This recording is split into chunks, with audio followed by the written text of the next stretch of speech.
Selamat datang di channel Dengarkan Buku. Ini adalah audiobook The Count of Monte Cristo karya Alexandre Dumas. Bab 14, Dua Tahanan. Setahun setelah restorasi Louis ke-18, seorang inspektur jenderal penjara melakukan kunjungan inspeksi. Dantes di dalam selnya mendengar suara persiapan. Suara yang di kedalaman tempat ia berada hanya bisa didengar oleh telinga seorang tahanan. Telinga yang terbiasa mendengar tetesan air yang jatuh setiap jam dari atap penjaranya. Ia menduga sesuatu luar biasa sedang terjadi di dunia luar.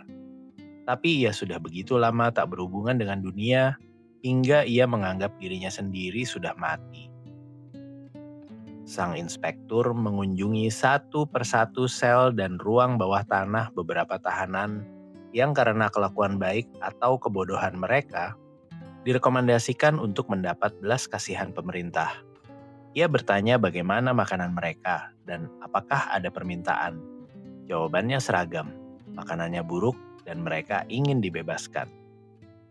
"Apa kau tak punya permintaan lain?" tanya sang inspektur. Mereka menggeleng. Apalagi yang bisa mereka inginkan selain kebebasan? Sang inspektur menoleh sambil tersenyum ke gubernur penjara. "Aku tak tahu alasan apa yang bisa diberikan pemerintah untuk kunjungan sia-sia seperti ini. Saat kau melihat satu tahanan, kau sudah melihat semuanya. Selalu hal yang sama, kelaparan dan tak bersalah. Masih ada yang lain?" "Ya, tahanan berbahaya dan gila ada di ruang bawah tanah." "Mari kita kumpulkan mereka," kata sang inspektur dengan nada lelah. "Kita harus mainkan sandiwara ini sampai akhir. Ayo lihat ruang bawah tanahnya." "Panggil dulu dua tentara," kata sang gubernur. Para tahanan kadang karena jenuh hidup dan ingin dihukum mati melakukan kekerasan tak berguna. Kau bisa jadi korbannya. "Ambil semua tindakan pencegahan yang diperlukan," jawab sang inspektur. Dua tentara dipanggil, lalu sang inspektur menuruni tangga. Begitu kotor, lembab, dan gelap, hingga menjijikkan bagi penglihatan, penciuman, dan pernafasan. "Oh," seru sang inspektur, "siapa yang bisa hidup di sini?" "Seorang konspirator paling berbahaya. Pria yang diperintahkan kami awasi ketat karena ia berani dan tegas." "Ia sendirian?" "Tentu." "Berapa lama ia di sini?" "Hampir setahun." "Apakah ia langsung ditempatkan di sini saat pertama tiba?" "Tidak, baru setelah ia mencoba membunuh sipir yang membawakan makanannya." "Membunuh sipir?" "Ya, sipir yang sedang menyalakan obor untuk kita ini. Benar kan, Antoine?" tanya sang gubernur. "Benar sekali, ia ingin membunuhku," jawab sang sipir. "Ia pasti gila," kata sang inspektur. "Lebih buruk dari itu, ia iblis," balas sang sipir. "Haruskah aku mengadukannya?" tanya sang inspektur. "Ah, tak perlu. Tak ada gunanya. Lagi pula ia hampir gila sekarang, dan tahun depan pasti benar-benar gila." "Lebih baik baginya, ia akan lebih sedikit menderita," kata sang inspektur. Seperti terlihat dari komentarnya, ia pria penuh filantropi dan sangat cocok untuk jabatannya. "Kau benar, Tuan," jawab sang gubernur. "Dan komentarmu membuktikan kau telah mempertimbangkan hal ini dengan dalam. Sekarang kami punya seorang abe tua bekas pimpinan partai di Italia yang sudah di sini sejak 1811 dan tahun 1813 ia gila. Perubahannya luar biasa. Dulu ia menangis, kini ia tertawa. Dulu kurus, kini gemuk. Lebih baik kau lihat dia, kegilaannya lucu." "Aku akan lihat keduanya," jawab sang inspektur. "Aku harus lakukan tugasku dengan sungguh-sungguh. Ini kunjungan pertamanya. Ia ingin menunjukkan otoritasnya." "Mari kita kunjungi yang ini dulu," tambahnya. "Silakan," jawab sang gubernur, lalu memberi isyarat pada sipir untuk membuka pintu. Saat kunci berputar di gembok dan engsel pintu berderit, Dantes yang meringkuk di sudut ruang bawah tanah, tempat ia bisa melihat secercah cahaya dari teralis besi kecil di atas, mengangkat kepalanya. Melihat orang asing diiringi dua sipir membawa obor dan dua tentara yang kepada mereka sang gubernur melepas topi. Dantes yang langsung menebak kebenarannya dan tahu inilah saatnya berbicara pada otoritas tinggi, melompat maju dengan tangan terkatup. Para tentara menghalangi dengan bayonet karena mengira ia akan menyerang sang inspektur, dan sang inspektur mundur 2 atau 3 langkah. Dantes sadar, ia dianggap berbahaya. Maka dengan memasukkan seluruh kerendahan hatinya ke dalam mata dan suaranya, ia berbicara pada sang inspektur, berusaha membangkitkan belas kasihan. Sang inspektur mendengarkan dengan penuh perhatian, lalu menoleh ke sang gubernur sambil berkata, "Ia akan jadi religius. Ia sudah lebih lembut. Ia takut dan mundur saat melihat bayonet. Orang gila tak takut apa-apa. Aku pernah buat pengamatan menarik soal ini di Charenton." Lalu ia menoleh ke tahanan. "Apa yang kau inginkan?" "Aku ingin tahu, dosa apa yang kuperbuat untuk diadili. Dan jika aku bersalah, tembak aku. Jika tidak, bebaskan aku." "Apakah makananmu cukup?" tanya inspektur. "Kurasa cukup. Aku tidak tahu. Itu tak penting. Yang penting bukan hanya bagiku, tapi bagi para petugas keadilan dan raja adalah bahwa seorang tak bersalah merana di penjara. Korban pengaduan keji mati di sini mengutuk para algojonya." "Kau sangat rendah hati hari ini," komentar sang gubernur. "Kau tak selalu begini. Contohnya beberapa hari lalu saat kau mencoba membunuh sipir." "Itu benar tuan, dan aku mohon maaf padanya, karena ia selalu baik padaku. Tapi aku gila." "Dan kau tak gila lagi sekarang?" "Tidak, tahanan telah menjinakkanku. Aku sudah di sini begitu lama." "Begitu lama? Kapan kau ditangkap?" "Tanggal 28 Februari 1815, pukul 2:30 sore. Hari ini tanggal 30 Juli 1816, jadi baru 17 bulan." "Hanya 17 bulan?" jawab Dantes. "Oh, kau tak tahu rasanya 17 bulan di penjara. 17 tahun lebih tepatnya, terutama bagi pria seperti aku yang hampir mencapai puncak ambisinya. Yang seperti aku, hampir menikahi wanita yang dicintainya. Yang melihat karir terhormat terbentang di depannya. Lalu kehilangan semuanya dalam sekejap. Melihat harapannya hancur dan tak tahu nasib tunangannya. Apakah ayahku yang tua masih hidup? 17 bulan tahanan bagi pelaut yang terbiasa dengan lautan tak bertepi. Hukuman lebih kejam dari yang pantas diterima kejahatan manusia manapun. Kasihanilah aku. Mintalah aku bukan kecerdasan, tapi pengadilan. Bukan ampun, tapi vonis pengadilan, Tuan. Hanya itu yang kuminta. Itu pasti tak bisa ditolak bagi yang dituduh." "Kita lihat saja," kata sang inspektur, lalu menoleh ke sang gubernur. "Demi kata-kataku, pria malang ini menyentuh hatiku. Tunjukkan padaku bukti-buktinya." "Tentu, tapi kau akan menemukan tuduhan mengerikan." "Tuan," lanjut Dantes, "aku tahu bukan wewenangmu membebaskanku, tapi kau bisa memohon untukku, bisa membuatku diadili, dan itu saja yang kuminta. Biar aku tahu kejahatanku dan alasan aku dihukum. Ketidakpastian lebih buruk dari segalanya." "Lanjutkan dengan obornya," kata sang inspektur. "Tuan," seru Dantes, "aku bisa dengar dari suaramu kau tersentuh belas kasihan. Katakan padaku setidaknya untuk berharap." "Aku tak bisa janjikan itu," jawab sang inspektur. "Aku hanya bisa janji akan menyelidiki kasusmu." "Oh, aku bebas, maka aku diselamatkan. Siapa yang menangkapmu?" "Tuan Villefort, temuilah dia, dengar apa katanya." "Tuan Villefort tak lagi di Marseille, ia sekarang di Toulouse." "Aku tak lagi heran atas penahananku," gumam Dantes, "karena satu-satunya pelindungku sudah dipindahkan." "Apakah Tuan de Villefort punya alasan pribadi membencimu?" "Tidak, sebaliknya ia sangat baik padaku." "Kalau begitu, aku bisa percaya catatan yang ia tinggalkan tentangmu?" "Sepenuhnya." "Baiklah, tunggulah dengan sabar kalau begitu." Dantes jatuh berlutut dan berdoa dengan khusyuk. Pintu menutup, tapi kali ini satu penghuni baru ditinggalkan bersamanya. Harapan. Mau kau lihat buku registernya sekarang? Tanya sang gubernur. Atau lanjut ke sel lainnya? Mari kita kunjungi semuanya, kata sang inspektur. Kalau aku sekali saja naik tangga itu, aku tak akan punya keberanian turun lagi. Ah, yang satu ini tak seperti yang tadi, dan kegilaannya tak menyentuh hati seperti akal sehat yang ditunjukkan tahanan pertama. Apa kegilaannya? Ia membayangkan dirinya memiliki harta karun luar biasa. Tahun pertama, ia menawarkan pemerintah 1 juta franc untuk dibebaskan. Tahun kedua, 2 juta. Tahun ketiga, 3 juta, dan seterusnya. Meningkat progresif. Kini ia di tahun kelima penahanannya. Ia akan minta bicara empat mata denganmu dan menawarkanmu 5 juta. Menarik sekali. Siapa namanya? Abe Faria. Nomor 27, kata sang inspektur. Di sini. Buka pintunya, Antoine. Sang sipir menurut dan sang inspektur menatap penuh rasa ingin tahu ke dalam sel sang Abe gila, sebutan biasa untuk tahanan ini.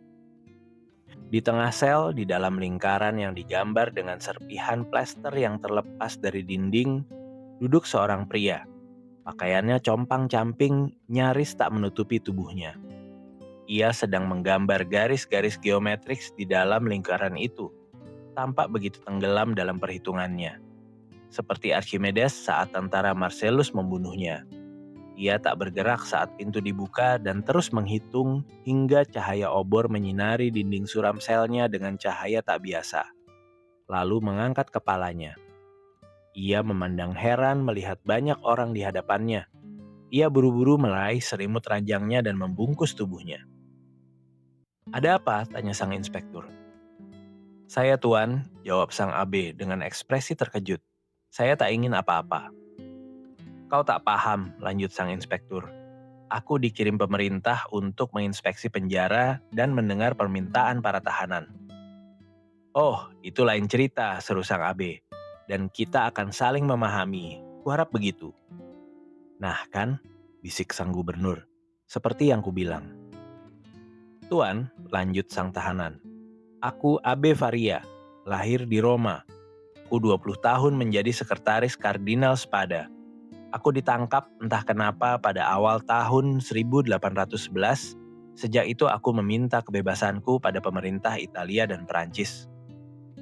Kenapa pada pemerintah Perancis? Karena aku ditangkap di Piombino. Dan kukira seperti Milan dan Florence, Piombino kini jadi ibu kota Departemen Perancis. Ah, kata sang inspektur, kau tak dapat kabar terbaru dari Italia. Informasiku berhenti di hari aku ditangkap, jawab Abe Faria. Dan karena Kaisar menciptakan kerajaan Roma untuk putranya yang masih bayi, kusimpulkan ia mewujudkan mimpi Machiavelli dan Caesar Borgia, yaitu menyatukan Italia jadi satu kerajaan. Tuan, jawab sang inspektur, takdir telah mengubah rencana raksasa yang kau dukung begitu hangat ini. Itu satu-satunya cara membuat Italia kuat, bahagia, dan merdeka. Mungkin saja, tapi aku tak datang untuk berdebat politik, tapi untuk tahu apakah kau punya permintaan atau keluhan. Makannya sama seperti penjara lain, buruk, tempatnya tidak sehat, tapi secara umum lumayan untuk ruang bawah tanah. Tapi bukan ini yang ingin kubicarakan, tapi rahasia yang ingin kusampaikan, rahasia yang sangat penting. Kita sampai ke intinya, bisik sang gubernur. Itu sebabnya aku senang melihatmu, lanjut sang Abe. Meski kau menggangguku dalam perhitungan paling penting, yang jika berhasil mungkin akan mengubah sistem Newton. Bisakah kita berbicara empat mata? Apa yang kukatakan, kata sang gubernur. Kau mengenalnya, jawab inspektur sambil tersenyum. Apa yang kau minta mustahil tuan, lanjutnya, berbicara pada Faria. Tapi, kata sang Abe melihat sang inspektur hendak pergi. Tak mutlak perlu kita sendirian, gubernur boleh ikut. Sayangnya, kata gubernur, aku sudah tahu apa yang ingin kau katakan. Ini soal hartamu kan? Faria menatapnya dengan ekspresi yang akan meyakinkan siapapun akan kewarasannya. Tentu saja, soal apa lagi aku harus bicara? Tuan Inspektur, lanjut sang gubernur, aku bisa ceritakan kisah sebaik dia karena sudah kudengar 5 tahun terakhir ini. Itu membuktikan, balas sang Abe, Kau seperti mereka dalam kitab suci, punya mata tapi tak melihat, punya telinga tapi tak mendengar. Tuan, pemerintah kita kaya, tak butuh hartamu, jawab sang inspektur. Simpan saja sampai kau dibebaskan. Mata sang abe berkilat. Ia meraih tangan sang inspektur. Tapi bagaimana jika aku tak dibebaskan, serunya, dan ditahan di sini sampai mati? Harta ini akan hilang. Bukankah lebih baik pemerintah mengambil manfaatnya? Aku akan tawarkan 6 juta dan aku puas dengan sisanya asal mereka beri aku kebebasan. Demi kata-kataku, bisik sang inspektur. Jika kau tak diberitahu sebelumnya bahwa pria ini gila, aku akan percaya ucapannya. Aku tidak gila, jawab Faria dengan ketajaman pendengaran khas para tahanan. Harta yang kubicarakan benar-benar ada, dan aku bersedia tanda tangan perjanjian denganmu, di mana aku berjanji membawamu ke tempat kau harus gali. Dan jika aku menipumu, bawa aku kembali ke sini. Tak ku minta lebih. Sang gubernur tertawa. Apakah tempatnya jauh dari sini? 100 lik. Cukup cerdik, kata sang gubernur. Jika semua tahanan ingin bepergian 100 lik dan penjaganya selalu menemani, mereka punya peluang besar kabur. Rencananya sudah dikenal luas, kata sang inspektur. Dan rencana AB ini bahkan tak punya nilai orisinalitas. Lalu menoleh ke Faria. Aku tanya, apakah makananmu cukup? Bersumpahlah padaku, jawab Faria, untuk membebaskanmu jika yang kuberitahu ternyata benar. Dan aku akan tetap di sini sementara kau pergi ke tempat itu. Apakah makananmu cukup? Ulang sang inspektur tak sabar. Tuan, kau tak mengambil risiko apa-apa karena seperti ku bilang, aku akan tetap di sini. Jadi tak ada peluang aku kabur. Kau tak menjawab pertanyaanku, jawab sang inspektur kesal. Dan kau tak menjawab pertanyaanku, seru sang AB. Kau tolak emasku, aku akan simpan sendiri. Kau tolak kebebasanku, Tuhan yang akan beri padaku.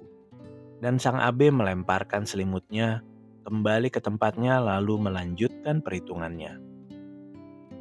Apa yang ia lakukan di sana? Tanya sang inspektur. Menghitung hartanya, jawab sang gubernur. Faria membalas sindiran itu dengan tatapan penuh penghinaan mendalam. Mereka pergi. Sang sipir menutup pintu di belakang mereka. Dulu mungkin ia kaya, tanya sang inspektur. Atau bermimpi kaya lalu bangun gila. Lagi pula, kata sang inspektur, jika ia dulu kaya, ia tak akan ada di sini. Dan begitulah urusan Abi Faria berakhir. Ia tetap di selnya dan kunjungan ini hanya memperkuat keyakinan bahwa ia gila. Caligula atau Nero, para pencari harta, para pengejar yang mustahil mungkin akan memberi pria malang ini kebebasan demi hartanya. Tapi raja modern terbatas oleh kemungkinan nyata, tak punya keberanian atau keinginan. Mereka takut telinga yang mendengar perintah mereka dan mata yang mengawasi tindakan mereka. Dulu mereka percaya diri lahir dari Jupiter dan dilindungi kelahirannya. Tapi kini mereka tak tersentuh. Selalu jadi kebijakan pemerintah despotik untuk tidak membiarkan korban penganiayaan mereka muncul kembali. Seperti inkuisisi yang jarang membiarkan korban mereka terlihat dengan anggota tubuh terpelintir dan daging robek oleh siksaan. Begitu pula kegilaan selalu disembunyikan di selnya. Dan jika keluar, langsung dibawa ke rumah sakit suram, tempat dokter tak peduli pada manusia atau pikiran, dalam tubuh yang terpotong-potong yang diserahkan sipir. Bahkan kegilaan Abe Faria yang gila karena penjara menghukumnya pada tahanan abadi. Sang inspektur menepati janjinya pada Dantes. Ia periksa buku register dan menemukan catatan berikut tentangnya.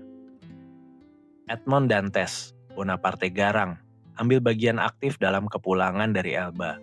Harus diawasi dan dijaga ketat. Catatan ini ditulis dengan tangan berbeda, menunjukkan ditambahkan setelah ia ditahan. Sang inspektur tak bisa membantah tuduhan ini. Ia hanya menulis, tak ada yang bisa dilakukan. Kunjungan ini memberi semangat baru pada Dantes. Ia sampai saat itu lupa tanggal. Tapi kini, dengan serpihan plester, ia menulis tanggal. 30 Juli 1816, dan membuat tanda setiap hari agar tak kehilangan hitungan lagi. Hari dan minggu berlalu, lalu bulan. Dantes tetap menunggu. Awalnya ia berharap dibebaskan dalam 2 minggu. 2 minggu berlalu, ia putuskan sang inspektur tak akan berbuat apa-apa sampai kembali ke Paris. Dan ia tak akan sampai ke sana sampai tur inspeksinya selesai. Maka ia tetapkan 3 bulan. 3 bulan berlalu, lalu 6 bulan lagi. Akhirnya 10,5 bulan berlalu, tanpa perubahan menguntungkan. Dan Dantes mulai mengira kunjungan sang inspektur hanyalah mimpi, ilusi pikiran. Setahun berlalu, sang gubernur dipindahkan. Ia dapat jabatan baru, benteng di HAM. Ia membawa beberapa bawahannya termasuk sipir Dantes.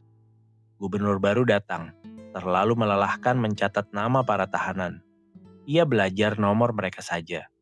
Tempat mengerikan ini berisi 50 sel. Penghuninya ditunjuk dengan nomor sel mereka. Dan pemuda malang ini tak lagi disebut Edmond Dantes. Ia kini nomor 34. Jangan lupa subscribe, like, dan nyalakan lonceng notifikasi. Jangan sampai ketinggalan mengikuti petualangan epik Edmond Dantes.